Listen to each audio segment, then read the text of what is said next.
Hi, thanks for coming back.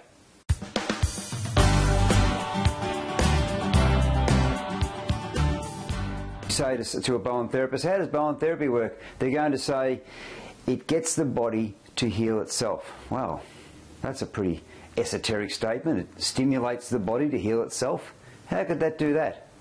Well, the body is rather an amazing thing and continually heals itself on a daily basis. But just sometimes it needs a little stimulus or it needs some input to start to create or to help to create that change.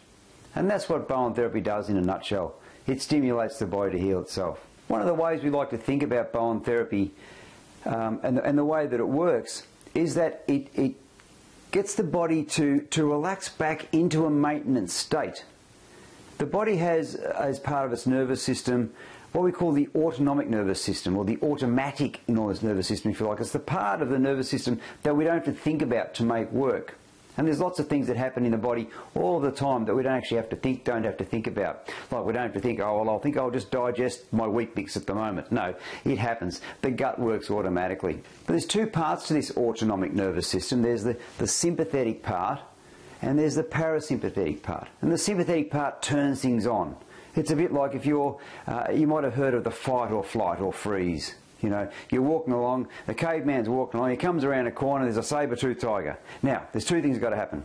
He's either got to fight the tiger, or he's got to run away, or he's not going to survive.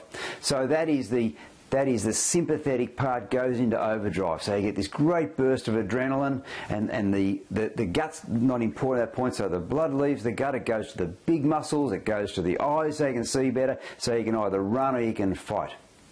And you know, the hairs stand up on the back of your neck, and you've all known that feeling. And that's called a sympathetic dominant state, if you like. And that's really important when we need that. But most of the time we don't want to live in that state. It's not a natural way of being. So we need to drop back into this parasympathetic state, or what they call the restive digestive state. But, you know, so many times, so many people in this day and age live in a stressed state, or live in a sympathetic dominant state. I mean, we call it stress. That's what it is. And you know, so often you hear people say, oh, I'm stressed. And what happens when you're stressed? Your immune system's lowered, so you get the cold, or you get an ulcer. You don't digest your food well, therefore you don't get the nutrients from the food that you are eating well. Your blood pressure's increased, you have hormones running around in the body that you don't necessarily need to be turned on all the time. So you finish up with a headache at the end of the day, you haven't digested your food well, and you're all switched on, and you can get unwell easily. So wouldn't it be great if there was something that you could do to almost flick the switch and go from a sympathetic dominant stressed state, and I'm talking about internally stressed, to a parasympathetic state.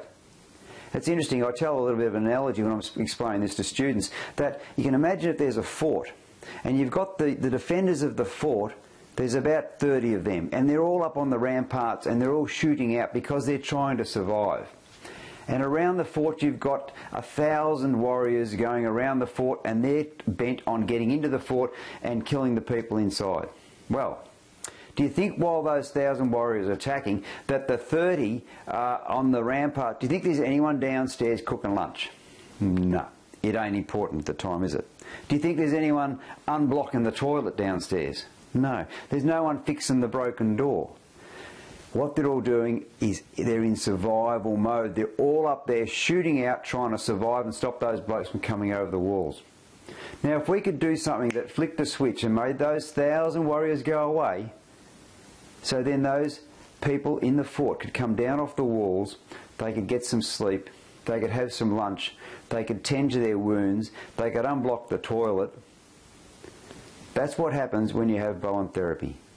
If the body can drop back into more of a relaxed state, all of those small maintenance jobs that the body needs to do so that you can get a little more healing and a little more well and a little more well, rather than being a little less well, a little less well and a little less well.